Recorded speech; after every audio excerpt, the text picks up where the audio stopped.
وہ خود سے ہی سوال کر رہا تھا اور خود ہی جواب دے رہا تھا۔ اپنی سوچوں سے الجھتا ہوا شخص آج پہلی دفعہ اسے اپنے اصولوں کے خلاف جا رہا تھا۔ سلطان نے آج تک کسی بے گناہ کی جان نہیں دی تھی، بلکہ مظلوموں کو ان کا حق دلایا تھا۔ وہ لوگ جو اپنے اوپر ہونے والے ظلم کے خلاف انسان چاہتے ہیں، پر قانون کی طرف سے ان کی مدد سے ہاتھ اٹھا لیے جاتے ہیں۔ ایسے مظلوموں کو انصاف دلانے کے لیے جو راستہ رحیم شاہ اختیار کرتا تھا، وہ بے شک غلط اور غیر قانونی ہوتا تھا، لیکن اس کی وجہ سے لوگوں کو انصاف ملتا تھا، اور انصاف کی اس راہ میں آنے والی ہر رکاوٹ کو رحیم شاہ جڑ سے اکھاڑ پھینکتا تھا۔ اور اس راستے میں آنے والی ہر سب سے بڑی رکاوٹ احمد جہانگیر تھا، جس کے کالے کارنامے پورے ترکے میں پھیلے ہوئے تھے، جس کے ہاتھوں کوئی لڑکی اور کوئی معصوم زندگی محفوظ نہ تھی۔ ایک ظالم درندہ جو اپنے مقصد کو حاصل کرنے کے لیے کسی بھی حد تک جا سکتا تھا۔ اس نے بہت سے معصوموں کو موت کے گھاٹ اتارا تھا۔ ڈرگز، مافیا اور غیر قانونی دھندے سرے عام تھے۔ لڑکیوں کی خرید و فروخت پر سب احمد اس کے زیر نگرانی ہوتا تھا۔ اسے جڑ سے ختم کرنے کے لیے رحیم شاہ چھوٹی سی عمر میں میدان میں کود پڑا تھا۔ اپنے بلبوتے پر اس نے بہت بڑا مقام بنایا، جس میں اپنے عزیزوں، اپنی فیملی، اپنا سب کچھ کھو دیا، پر یہ سب رحیم شاہ کے مقصد کو ہٹا نہیں سکتے تھے۔ رحیم شاہ نے نہ جانے کتنی ہی برائیوں کو جڑ سے اکھاڑ پھینکا تھا۔ وہ اپنا کام اتنی صفائی سے کرتا تھا کہ پاس کھڑے شخص کو محسوس بھی نہیں ہوتا تھا۔ رحیم شاہ کا سب سے عزیز دوست داؤد علی خان، وہ ایک عرصے سے رحیم خان کے ساتھ تھا۔ ہر قدم پر ساتھ نبھانے والا وہ شاہ کو سب سے زیادہ عزیز تھا۔ کب کر رہے ہو بھابھی کو پرپوز؟ گلی کی ایک نکڑ پر کھڑا داؤد، جو کہ اپنے سامنے تمام تر حسن لیے پھولوں کی ایک ٹوکری میں رکھتی ہوئی اس نازک سی لڑکی کو دیکھنے میں مصروف تھا، اچانک سے اپنے کندھے پر کسی کا ہاتھ محسوس کرتا چونک گیا۔ یار رحیم، تو نے تو ڈرا دیا یار۔ چونک جانے والی نظر رحیم پر پڑتے ہوئے وہ پھر سے اپنی محبوبہ کو دیکھنے میں مصروف ہو گیا، جو کہ فلاور شاپ میں پھولوں کا بکے بناتی ہوئی چوری چوری داؤد کو دیکھ رہی تھی۔ یقیناً وہ بھی اس سے محبت کرتی تھی۔ رحیم، جو اپنے عزیز دوست کو اس طرح دیوانہ وار اپنی محبوبہ کو دیکھتے ہوئے ہنس رہا تھا کہ ایک ہلکا سا مکہ پڑنے پر خاموش ہو گیا۔ پتا نہ یار، کب کر رہا ہے شادی؟ یار میرا بس چلے تو ابھی کر لوں، تو جانتا ہی ہے۔ داؤد ایک مسرت سی اپنے دل میں محسوس کر کے خوشی سے بولا۔ تو پھر تو حکم کر، آج ہی نکاح پڑھوا دیتے ہیں تیرا۔ رحیم اب سیریس انداز میں جواب دے رہا تھا۔ ایک دم سے داؤد نے اس کی جانب دیکھا۔ ہاں تو پڑھوا دے پہلے، داؤد نے خفگی سے جواب دیا۔ یار تو جانتا ہے نا، میں اور ملائکہ ایک دوسرے سے کتنی محبت کرتے ہیں۔ پر یار اس کا باپ بڑا ہی کوئی لالچی آدمی ہے۔ میں نے بہت سمجھانے کی کوشش کی پر وہ ہے کہ مانتا ہی نہیں ہے۔ داؤد نے انتہائی سنجیدگی سے اپنی بات مکمل کی۔ وہ لالچی بوڑھا، اب کہ رحیم نے غصے سے کہا، دیکھ لیں گے اسے بھی۔ رات کا نہ جانے کون سا پہر تھا جب اچانک بجنے والی فون کی گھنٹی نے داؤد کو نیند سے جگا دیا۔ ہلو، فون کان سے لگاتے ہی داؤد کو دوسری طرف سے کسی کی رونے کی آواز آئی۔ ہلو داؤد، آواز میں بہت درد اور تکلیف تھی۔ ملائکہ کیا ہوا، تم کیوں رو رہی ہو؟ داؤد نے پریشانی کے عالم میں بیڈ سے اترتے ہوئے کہا۔ داؤد مجھے بچا لو، خدا کے واسطے مجھے بچا لو۔ وہ روتی بلکتی التجا کر رہی تھی۔ آخر ہوا کیا ہے، کچھ بتاؤ گی؟ داؤد، مجھے میرا باپ کسی احمد نامی شخص کو بیچنے جا رہا ہے۔ اسے پتہ نہیں کتنے پیسے دیے ہیں جو وہ مجھے بیچنے جا رہا ہے۔ وہ روتی ہوئی اپنی بات مکمل کر رہی تھی، جبکہ اس کی بات پر اس مضبوط شخص نے غصے سے لب بھینچے تھے، جو اپنی مضبوط آواز میں اسے حوصلہ دیتا جلدی سے تیار ہو جانے کا کہہ رہا تھا۔ تم بس تیار رہو، میں آ رہا ہوں ابھی تمہیں لینے، اور ڈرو نہیں، داؤد کے ہوتے ہوئے تمہیں کوئی بھی ہاتھ نہیں لگا سکتا۔ یہ کہتا ہوا فون بند کرتے جلدی سے رحیم کو فون ملانے لگا۔ رحیم، جو گدھے گھوڑے بھیج کر سو رہا تھا، مسلسل فون کی گھنٹی بجنے پر خفت سے فون کی طرف ہاتھ بڑھایا۔ ہلو، رحیم نے نیند میں ڈوبی ہوئی آواز میں سست جواب دیا۔ کہاں مر گئے ہو؟ کب سے فون اٹھ کے رہا ہوں، اٹھا کیوں نہیں رہے؟ داؤد نے غصے سے دھاڑتے ہوئے کہا۔ رحیم شاہ، جو نیند سے آنکھیں مل رہا تھا، داؤد کو اتنے غصے میں دیکھ کر فوراً ہوش میں آیا۔ کیا ہوا یار، میں تو سو رہا تھا۔ تم بتاؤ اتنی رات کو میری یاد کیسے آ رہی ہے؟ کیا؟ بکواس بند کرو اور میری بات غور سے سنو، داؤد نے روانی سے بولنا شروع کیا۔ ابھی اور اسی وقت ایک مولوی کو ساتھ لے کر ساتھ والی مسجد میں آؤ، اور ساتھ میں گواہ بھی لانا۔ داؤد اپنا حکم جاری کر چکا تھا، جبکہ رحیم نے حیرانگی سے پوری آنکھیں کھولے بات کو سمجھنا چاہا۔ خیریت، اس وقت کیا ہوا؟ رحیم بات کی وضاحت مانگنے لگا۔ ابھی سمجھانے کا وقت نہیں ہے، جیسا کہا ہے ویسا کرو فوراً۔ وہ فون بند کر کے ایک طرف پھینکتا تیزی سے باہر کی جانب بڑھا۔ رحیم اس کی بات پر لگ بیک کہتا وہ اپنے کام میں لگ چکا تھا۔ اپنے کمرے میں بے چینی سے ٹہلتی ہوئی ملائکہ خوف سے کانپ رہی تھی۔ نہ جانے کون کون سے سوال اس کے ذہن میں ابھر رہے تھے، جن میں وہ بار بار جھٹکنے کی کوشش کر رہی تھی۔ اگر اسے اس کے باپ نے بیچ دیا تو اس کے ساتھ کیا ہوگا؟ وہ آدمی کیا کرے گا اس کے ساتھ؟ مارے ڈر کے وہ کانپنے لگی۔ اچانک اسے اپنے دروازے کی کھڑکی پر آواز محسوس ہوئی۔ ڈرتے ہوئے اس نے پردہ ہٹایا تو سامنے داؤد کو دیکھ کر اپنی تمام تر پریشانیاں بھول گئی اور خوشی کے مارے اپنی پریشانی بھول کر اس کے سینے سے لگ کر پھوٹ پھوٹ کر رو دی۔ رو نہیں، میں تمہیں لینے آیا ہوں، چلو۔ وہ اس کی کلائی تھامتا چل دیا۔ داؤد ہم کہاں جا رہے؟ تمہیں اپنی بیوی بنانے، ہمارا نکاح ہوگا، ابھی، اسی وقت۔ داؤد نے پورے جوش سے کہا، نکاح؟ کیا واقعی ہم نکاح کریں گے؟ ملائکہ کی آنکھوں سے خوشی کے آنسو نمودار ہوئے جنہیں وہ مضبوط شخص اپنے ہاتھوں کی انگلیوں میں سمیٹتا مسکرا رہا تھا۔ ہاں، آج ہی ہمارا نکاح ہوگا، اب چلو۔ وہ دونوں مسجد پہنچے تو رحیم کے ساتھ ساتھ وہاں ایک نخواں اور کچھ گواہان ان کا انتظار کر رہے تھے۔ داؤد علی کہا میں بیٹھتے ہی صادر کیا، شروع کریں امام صاحب۔ کچھ دیر بعد ملائکہ سے ملائکہ داؤد علی خان بننے کی خوشی میں اس کی آنکھوں میں آنسو ہی نہیں رک پا رہے تھے۔ ہمت کیسے ہوئی تمہاری میری بیٹی کو گھر سے بھگانے کی؟ ملائکہ کا باپ تیش کی حالت میں داؤد کا گریبان پکڑ چکا تھا۔ شور سن کر گلی میں لوگ جمع ہو چکے تھے۔ کتنے میں سودا کیا تھا اپنی بیٹی کا تم نے؟ داؤد غصے سے گریبان چھڑاتا ہوا اکرم سے بولا تھا۔ یہ کیا بکواس کر رہے ہو؟ اکرم نے اپنے حق میں بولنا چاہا۔ اپنی ہی بیٹی کو بیچنے جا رہے تھے تم؟ مارے غصے کے داؤد کی آنکھوں میں انگارے اٹھنے لگے تھے۔ یہ سن کر آس پاس کے لوگ حیرانی سے اکرم کی جانب دیکھنے لگے۔ جھوٹ بول رہا ہے یہ؟ اکرم نے پھر سے اپنے حق میں گواہی دینا چاہی تو ملائکہ جو کب سے چپ کھڑی تھی اچانک بول پڑی۔ ابا بتائیں سب کو، آپ نے میرے وجود کی عوض احمد جہانگیر سے کتنے پیسے لیے تھے؟ بتائیں ابا۔ بیٹی کے منہ سے سب سننے کے بعد بس پیچھے کھڑے لوگوں نے اکرم کو برا بھلا کہنا شروع کر دیا۔ ملائکہ اب میری بیوی ہے اور اگر اب آپ نے آنکھ اٹھا کر بھی اس کی طرف دیکھا تو میں آنکھیں نوچ لوں گا، غضب کی حالت میں کہتا ہوا داؤد ملائکہ کا بازو تھامتا اپنے ساتھ لے گیا۔ جبکہ اکرم اب بچتا ہوا گھر میں داخل ہوا پر لوگوں کی گالیوں اور تانوں سے نہ بچ پایا۔ ایک زوردار تھپڑ نے اکرم کو زمین پر گرا دیا۔ میں نے تم سے کہا تھا کہ لڑکی کو پتہ نہیں چلنا چاہیے۔ احمد جہانگیر جو غصے کی حالت میں اکرم سے مخاطب تھا۔ میں نے نہیں بتایا، اس نے خود سن لیا، پتہ نہیں کیسے۔ اکرم نے اسے اپنی بات سمجھانی چاہی۔ ایک اور زوردار تھپڑ نے اسے پھر سے زمین بوس کر دیا۔ اس لڑکی کو تو میں حاصل کر کے رہوں گا۔ احمد جہانگیر کی آنکھوں میں ایک وحشت تھی۔ لے جاؤ اسے اور قید کر دو، جب تک اس کی بیٹی میرے ہاتھ نہیں لگتی اسے حساب دینا ہوگا۔ میں نے کہا تھا نا آج ہی تمہارا نکاح پڑھواؤں گا، دیکھ لو میری بات سچی ہوئی۔ شرارت سے آنکھ مارتا ہوا رحیم داؤد کو چڑھا رہا تھا۔ بکواس نہ کر۔ داؤد نے اپنی شرماہٹ چھپانے کی ایک ناکام کوشش کی۔ میں دعا کروں گا کہ تو اور بھابھی ایک اچھی اور خوشیوں سے بھری ہوئی زندگی گزارو۔ آمین۔ اپنے جان سے عزیز دوست کو گلے لگاتے وہ ایک سکون محسوس کر رہا تھا۔ رات تھکان کے مارے وہ صوفے پر ہی سو گئی تھی۔ صبح اذان کی آواز نے اسے جگا دیا تھا۔ دھیرے سے آنکھیں کھولے وہ اذان کی آواز سن رہی تھی۔ اٹھ کر وضو کیا اور اپنے رب کے حضور سجدہ ریز ہو گئی۔ نہ جانے کتنی دیر وہ اپنے خدا کا شکر ادا کرتی رہی۔ دعا کے لیے ہاتھ اٹھائے اور آنکھوں میں آنسو لیے وہ اپنے خدا کا شکر ادا کر رہی تھی۔ اللہ جی بے شک آپ ہر کسی کی سنتے ہیں، آپ کسی کو بے یار و مددگار نہیں چھوڑتے۔ آپ ہی تو ہیں جو میری شارک سے بھی زیادہ قریب ہیں۔ اللہ جی میں اس شخص کو نہیں جانتی پر پھر بھی اس نے میری مدد کی۔ بے شک وہ آپ کی طرف سے بھیجا گیا وسیلہ ہے۔ میں آپ کی اور اس کی بہت شکر گزار ہوں۔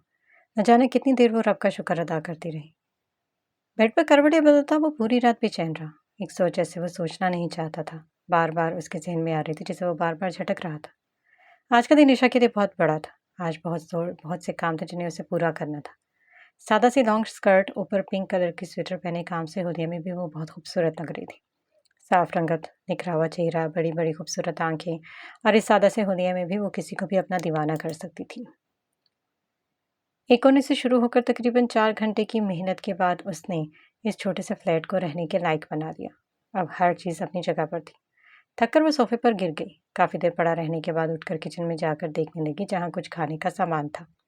جو ہاتھ لگا اس نے وہ سب بلا ڈالا۔ آج اسے خود پر یقین ہوا کہ وہ ایک اچھی کوک نہیں ہے۔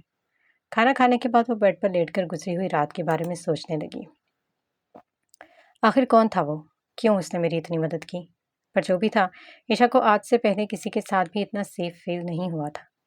پتہ نہیں اس شخص میں ایسا کیا تھا، مجھے ڈر نہیں لگ رہا تھا۔ اوفو، ماتھے پر ہاتھ مارتے ہوئے سے کچھ یاد آیا۔ میں نے تو اسے تھینک یو بھی نہیں کہا۔ کتنی بدھو ہوں میں۔ کیا سوچ رہا ہوگا؟ وہ ایک تھینک یو بھی نہیں بولا۔ اب جب بھی ملا ضرور کہوں گی۔ خود سے ایک عہد کرتی ہوئے تھوڑی سی مطمئن ہوئی۔ وہ بالکنی میں کھڑا ہاتھ میں بلیک کافی پکڑے ہلکے ہلکے سپ لے رہا تھا۔ گہرے گھنے بال جو پیشانی پر بنا ترتیب سے گرے تھے، نہ سونے کی وجہ سے ہلکی سی سوجی ہوئی آنکھیں، سیدھی ناک ہلکی ہلکی مجھے جو سلیقے سے بنی ہوئی تھی، جبکہ داڑھی تھوڑی بڑی ہوئی نیچے کی طرف، کالے رنگ کے ٹراؤزر شرٹ میں وہ بلا کا حسین لگ رہا تھا۔ حسن تو اسے اپنی ماں سے ملا تھا، ویسی ہی آنکھیں، ویسی صورت، وہ بالکل اپنی ماں پر گیا تھا۔ کافی پیتے ہوئے اچانک اس کا فون بجا۔ مرحبا، ایک مضبوط آواز ہوا میں گونجی۔ مرحبا مرحبا سلطان، کیسے ہو؟ یقیناً دوسری طرف ہادی بول رہا تھا۔ ٹھیک ہوں، ایک مختصر سا جواب وہ ہمیشہ مختصر سا جواب دینے کا دیتا تھا۔ سلطان، راشد کا پتہ چل گیا۔ یہ سنتے ہی سلطان کے اعصاب تن گئے۔ کہاں ہے وہ؟ سلطان نے بات کی وضاحت چاہی۔ اس کا نیا ٹھکانہ استقلال اسٹریٹ پر ہے، وہ وہاں چھپا ہوا ہے۔ ایڈریس بھیجو۔ آج شاید اس کا آخری دن ہے، تنے ہوئے اعصاب سے کہتا ہوا سلطان فون بند کر چکا تھا۔ کافی دیر سے وہ اپنا لیپ ٹاپ کھولے اپنے ڈاکومنٹس کو ترتیب دینے میں مصروف تھی۔ ہوا سے جھولتی ہوئی بالوں کی لٹیں پھسل کر اس کے چہرے پر گر رہی تھیں، جنہیں وہ سلیقے سے پیچھے ہٹاتی اپنا کام کرنے میں مصروف تھی۔ آج وہ اپنے ڈاکومنٹس کو پرنٹ آؤٹ کروانے جا رہی تھی تاکہ کہیں جاب کے لیے اپلائی کر سکے۔ ظاہر ہے یہاں رہنے کے لیے اسے جاب تو کرنی ہی تھی۔ عشا کے لیے اب زندگی کی مشکلات شروع ہو گئی تھی، پر اسے ہر قدم پر ہمت کا مظاہرہ کرنا تھا۔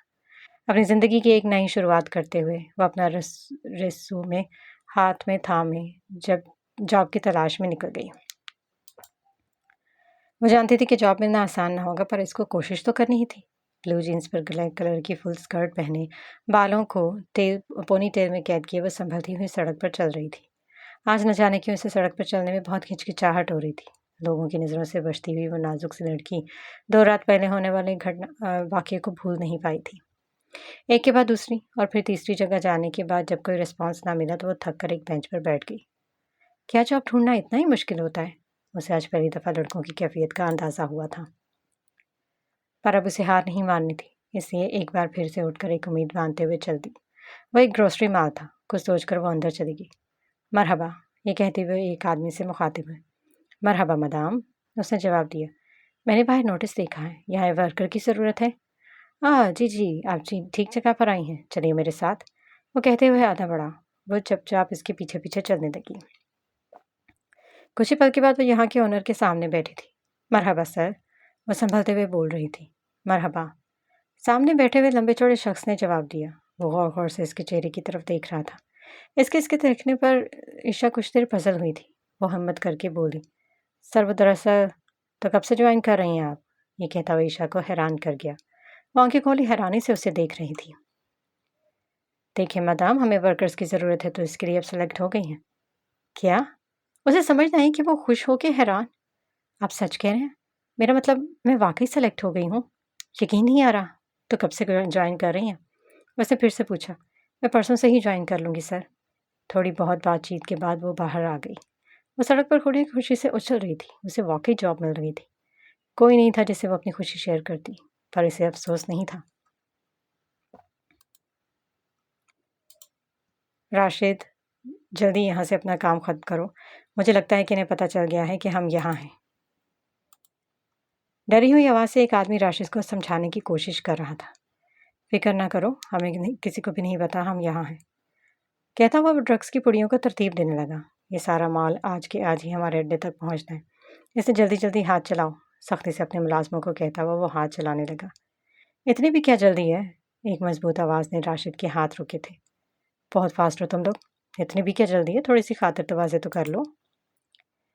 ایک تنزیہ مگر مضبوط آواز میں کہتا ہوا سلطان اچانک اس چھوٹے سے کمرے میں داخل ہوا۔ بلیک ہوڈ اور بلیک لانگ کوٹ میں خود کو کور کیے ہوئے وہ اپنے سٹائل میں سب کو حیران کر گیا تھا۔ راشد جو جلدی جلدی ہاتھ چلا رہا تھا، سلطان کو دیکھ کر سر سے پیر تک پسینے میں شرابور ہو گیا۔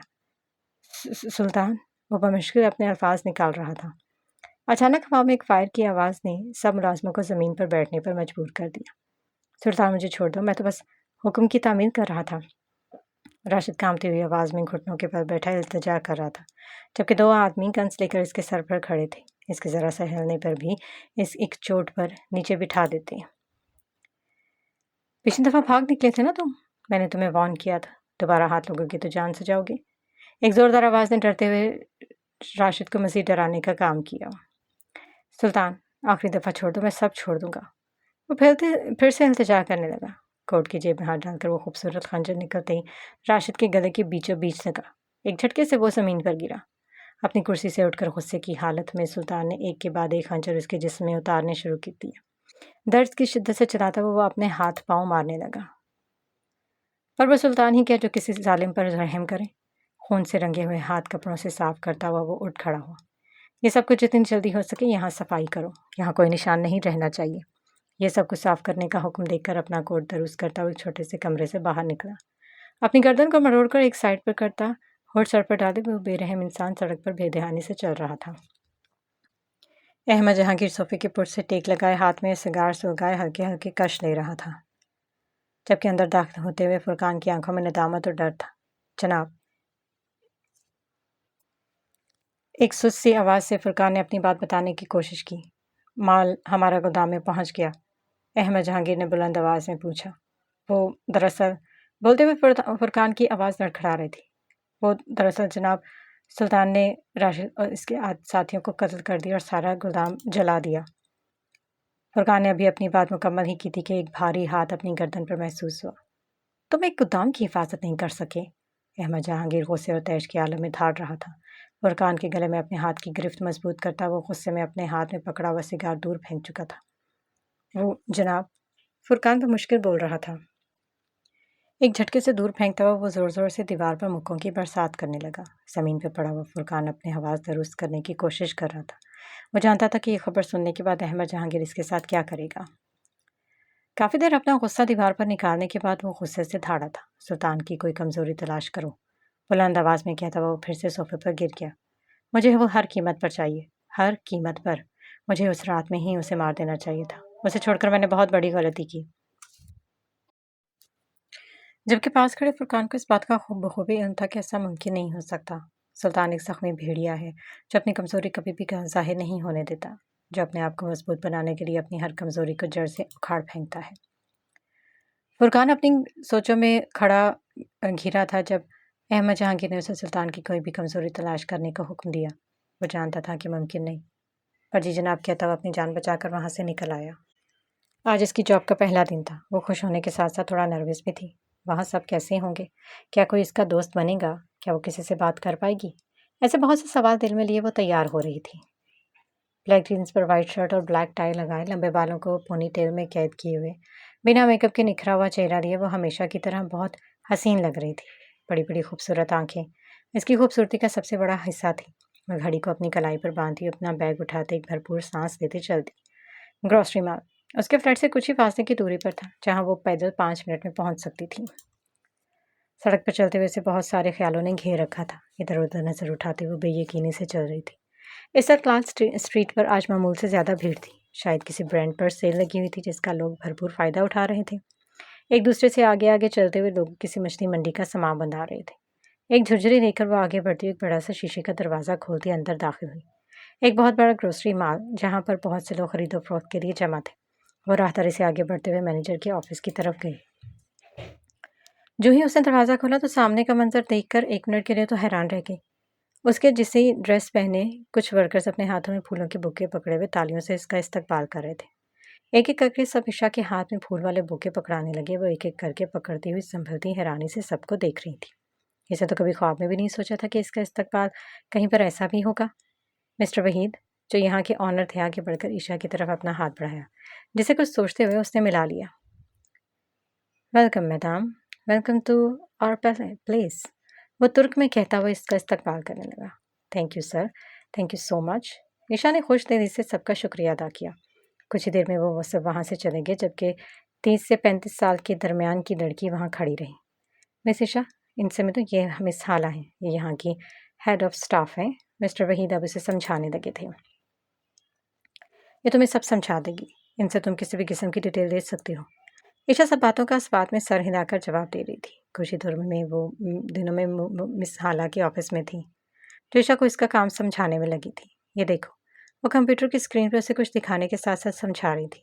بہت ساری لسٹ دیکھنے کے بعد اس کو کچھ سمجھ نہ آیا تو بے یقینی سے وہ حالہ کی طرف دیکھنے لگی اور حالہ اسے دیکھتے ہوئے سمجھانے لگی۔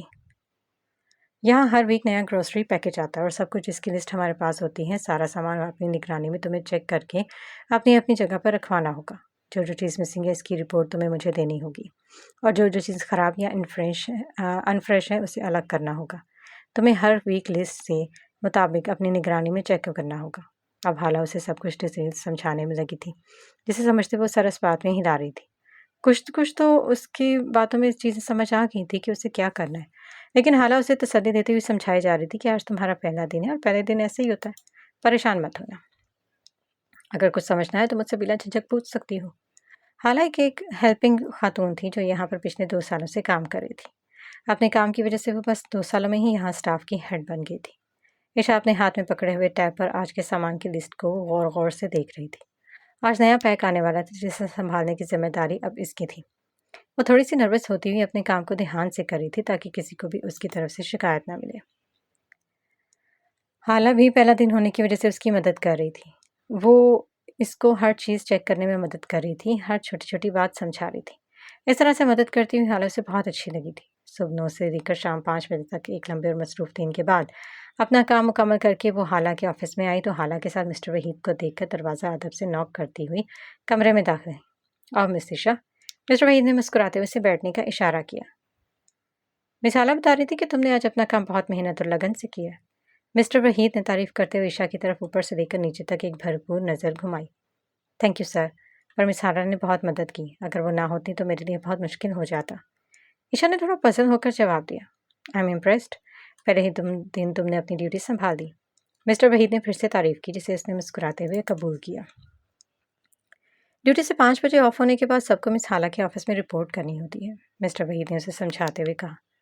اوکے سر، یہ کہتے ہوئے ایک رجسٹر پر سائن کرنے لگی۔ پہلا دن اسے آج بہت کچھ سیکھنے کو ملا تھا، وہ بہت خوش تھی، پر ایسا کوئی نہیں تھا جس سے وہ اپنی خوشی شیئر کر سکے۔ مال سے باہر کھڑی وہ سوچ رہی تھی۔ وہ یہ سوچتے ہوئے سڑک کے کنارے پر لگے ڈبل بینچ پر بیٹھ گئی۔ بینچ کا ایک منہ سڑک کی طرف جبکہ دوسرا منہ سڑک کے دوسری طرف تھا۔ شام کے وقت سڑکوں پر بہت چہل پہل تھی، کچھ لوگ اپنے کاموں سے گھر کی طرف جبکہ کچھ لوگ اپنے کام پر اب جا رہے تھے۔ سڑک کے کنارے پر لگے ہوئے اونچے بلب اب باری باری جلنے لگے تھے جن کی روشنی شام کے وقت اپنے پر پھیلا رہی تھی۔ اس ایک بلب کے نیچے لگے بینچ پر وہ اپنے دونوں ہاتھ آپس میں باندھے بہت سی سوچوں میں الجھ رہی تھی۔ گہرے بھورے بال جو کہ بار بار ہوا سے پھسل کر چہرے پر گر رہے تھے جنہیں وہ بار بار اپنے نازک ہاتھوں سے پیچھے کرتی، ہاتھ پھر سے باندھ دیتی۔ اچانک اسے اپنے پیچھے والے بینچ پر کسی کے بیٹھنے کا احساس ہوا۔ گردن گھما کر دیکھنے پر اس کی خوبصورت آنکھوں میں اچانک سے چمک ابھری۔ Black long coat, black hood میں خود کو کور کیے وہ اپنے مخصوص سٹائل میں ہاتھ میں اخبار پکڑے بڑے آرام سے ٹانگ پر ٹانگ رکھے اخبار پڑھنے میں مصروف تھا۔ ایک پل کے لیے عشا کی دھڑکنیں جیسے ساکت ہو گئی۔ وہ ایسے اچانک وہاں، کیا وہ اس کا پیچھا کر رہا تھا؟ کیا وہ جانتا تھا کہ وہ کیا کر رہی ہے؟ یا پھر بس یہ اتفاق تھا؟ ایسے بہت سے سوال عشا کے ذہن میں ابھر رہے تھے، پر اپنے سب سوالوں کو جھٹک کر وہ اپنی جگہ سے اٹھ کر پیچھے والے بینچ پر سے تھوڑے سے فاصلے پر بیٹھ گئی۔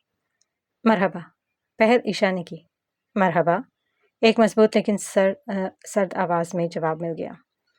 میں عشا کو سمجھ نہیں آ رہا تھا کہ بات کہاں سے شروع کرے۔ وہ تھوڑا جھجک کر بولی تھی جبکہ پاس بیٹھا ہوا شخص بنا نوٹ کیے اخبار پڑھنے میں مصروف تھا۔ وہ مجھے تم سے بات کرنی تھی، وہ اب پرزور آواز میں بولی۔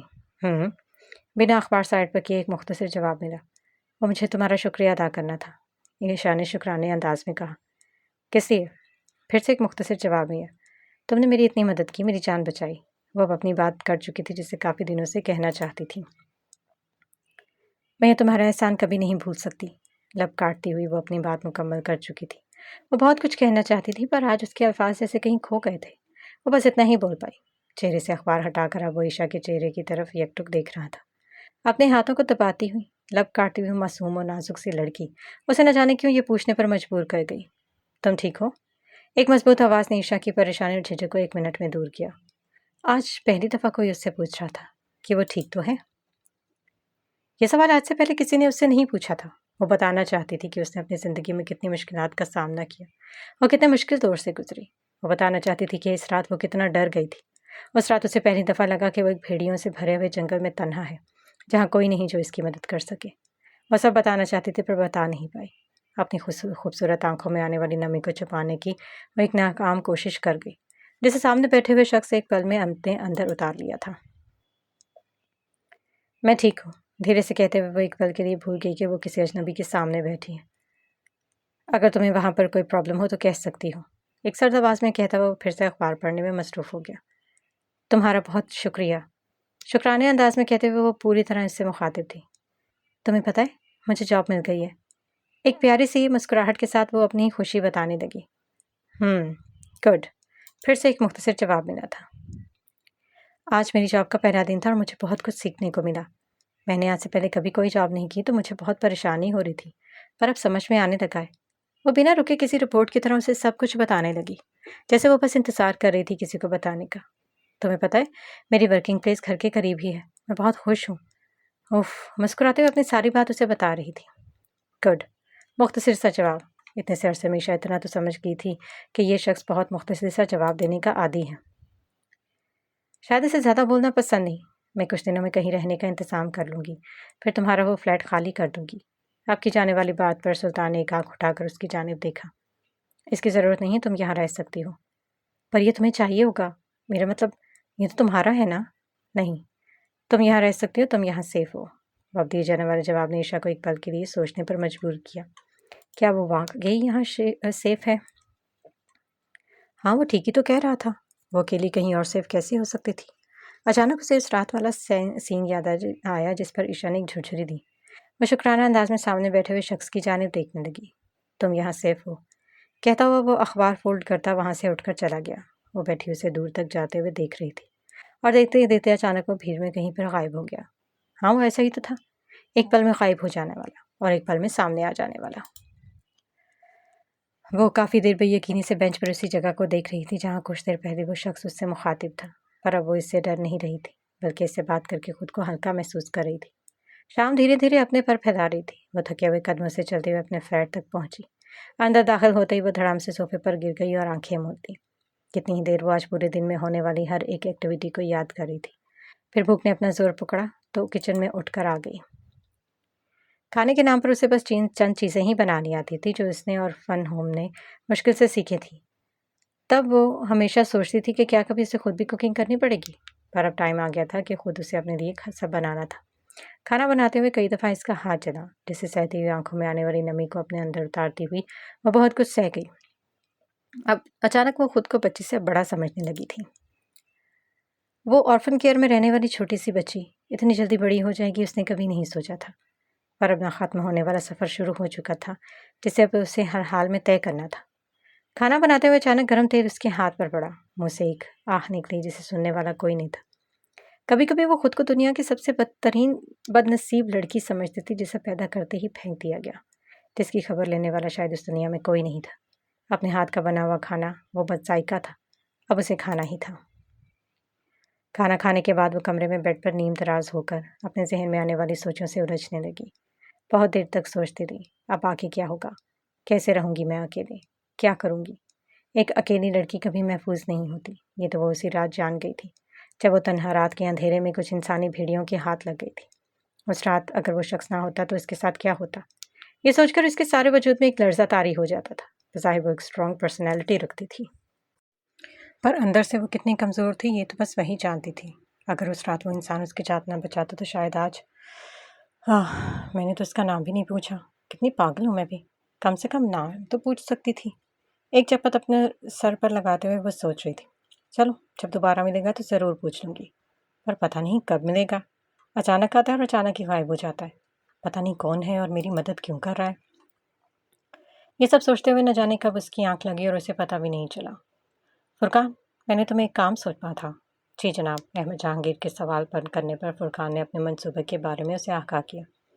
جناب، جیسا آپ نے کہا تھا، سلطان کے پیچھے اپنے آدمیوں کو لگا دیے، وہ بنا کسی کو خبر ہوئے اس پر نظر رکھے ہوئے، ہمیں ہر قدم بہت سنبھال کے رکھنا ہوگا۔ سلطان باز جیسی نظر رکھتا ہے، اسے بچنا ناممکن ہے، پر پھر بھی اپنے آدمیوں سے بہت احتیاط ہے۔ احمد جہانگیر تاکید کر رہا تھا، بس کوئی ایک کمزوری ہاتھ لگ جائے تمہارے، بس ایک سلطان، صرف ایک، تم سوچ بھی نہیں سکتے تمہارے ساتھ کیا کروں گا میں۔ احمد جہانگیر ایک شیطانی مسکراہٹ کے ساتھ خود سے مخاطب تھا۔ آج کا دن بہت سہانا ہونے کے ساتھ ابر آلود بھی تھا، آسمان پر پھیلے بادل بارش ہونے کا امکان دے رہے تھے۔ ہر طرف تازہ ہوا سے پھول اور پرندے اپنے پورے جوش سے چہچہا رہے تھے۔ وہ ریلنگ کے قریب ایک ہاتھ میں بلیک کافی تھامے ایک ہاتھ میں موبائل کی اسکرین پر کوئی نمبر ملانے میں لگا تھا۔ رحیم شاہ کی پرجوش آواز سنائی دی۔ میری شیر کیسے ہو؟ کافی دن ہو گئے یہاں چکر نہیں لگایا۔ رحیم شاہ اس کے کافی دنوں سے نہ آنے پر سوال کر رہا تھا۔ جی آقا جان، یہاں کا کام ختم ہوتے ہی ضرور آؤں گا۔ کیا مطلب؟ ابھی کام ختم نہیں ہوا؟ نہیں آغا جان، مجھے ابھی کچھ دن یہیں پر رہ کر دیکھنا ہوگا، کہتے ہوئے وہ ایک دم سے ہی اس نازک سی لڑکی کا خیال آیا۔ تمہیں پتہ ہے مجھے جاب مل گئی، آج میرا پہلا دن تھا۔ اچانک ہی اس کی باتیں سلطان کے ذہن میں آنے لگی۔ شاید وہ یہاں بس اسے دیکھنے کے لیے رکا تھا، اگر وہ چلا جاتا تو؟ پر نہیں، وہ اس کے لیے کیوں رکے گا؟ آخر وہ اس کی کیا لگتی تھی؟ نہیں، وہ تو بس اپنے کام کے لیے رکا تھا۔ اپنے ذہن میں آنے والی ان باتوں کو وہ بار بار جھٹک رہا تھا۔ وہ یہ نہیں سوچنا چاہتا تھا۔ ہلو، اپنی سوچوں میں کھو گئے کیا؟ پتہ ہی نہیں چلا کب رحیم شاہ نے اسے کچھ کہا۔ اچانک ہی وہ حال میں آیا۔ جی آغا جان، یہاں کام ختم ہوتے ہی واپس آ جاؤں گا۔ جس سوچ کو وہ غلطی سے سوچنا بھی نہیں چاہتا تھا، وہ سوچ بار بار اس کے ذہن میں آ رہی تھی۔ سلطان ایک بہت مضبوط پرسنالٹی کا مالک تھا۔ وہ ایسی چھوٹی سوچوں کو اپنے دماغ پر حاوی نہیں ہونے دیتا تھا۔ وہ جانتا تھا کہ ایسی سوچ اور ایسے جذبے کی اس دنیا میں کوئی جگہ نہیں ہے۔ بس یہ ایک کمزوری ہے، اور سلطان اپنی کمزوریوں کو جڑ سے اکھاڑ دینا جانتا ہے۔ وہ اپنے خادموں میں مست سوئی ہوئی تھی، جیسے اسے دنیا اور یہاں کے کاموں سے کوئی غرض نہ تھی۔ بے فکری سے سوتی ہوئی یہ بھول گئی کہ اب اسے کام پر بھی جانا ہے۔ الارم کلاک نے جب شور مچایا تو وہ جھٹکے سے اٹھ بیٹھی اور ایک نظر وقت پر ڈالتے ہوئے اپنے ماتھے پر ہاتھ مارتے واش روم میں گھس گئی۔ تیار ہونے سے لے کر ناشتہ کرنے تک اسے بس 15 منٹ ہی لگے تھے۔ آج اس نے جان لیا تھا کہ تیار جلدی ہونے میں وہ ماہر ہے۔ بالوں کو پونی ٹیل میں قید کرتی وہ اپنے سیل فون اٹھاتی جلدی جلدی باہر نکل گئی۔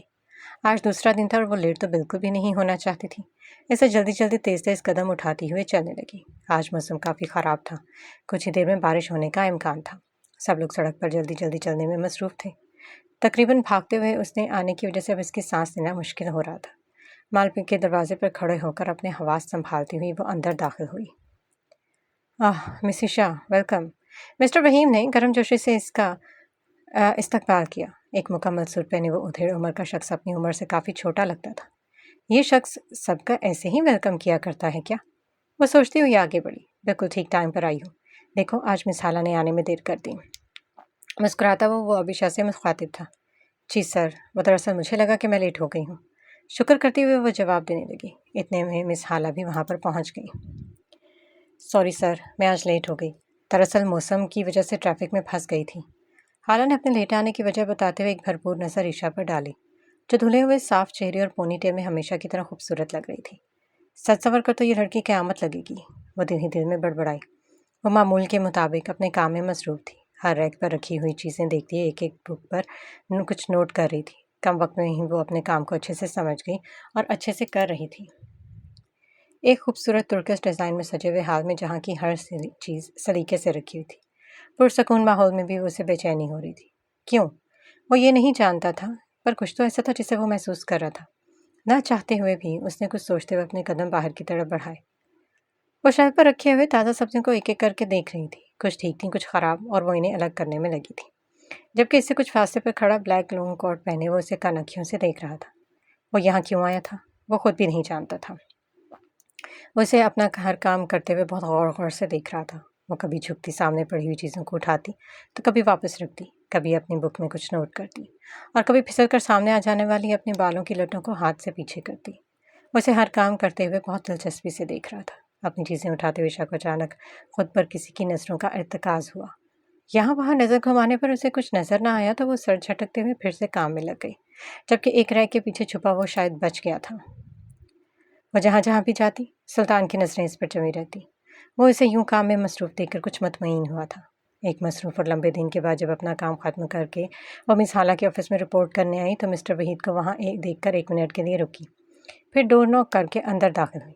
مرحبا مس عشا، مسٹر وحید کے کہنے پر جواب میں عشا نے بھی جواب دیا اور آگے بڑھ کر سائن کرنے لگی۔ سائن کرتے وہ دونوں سے اجازت طلب کر کے باہر کی جانب چل دی۔ مسٹر وحید اور مس حالہ شاید کافی قریب ہیں، اس لیے جب بھی دیکھو ساتھ ہی ہوتے ہیں، خود سے کہتے ہوئے وہ سیدھا گھر کی جانب نکلی۔ آج بہت کام ہونے کی وجہ سے وہ بہت تھک گئی تھی، جسم کا پرزا پرزا درد ہو رہا تھا۔ مزید ایک کام کرنے پر بھی کھانا تو بنانا تھا۔ یہ سوچتے ہوئے وہ ایک دم سے چڑ سی گئی۔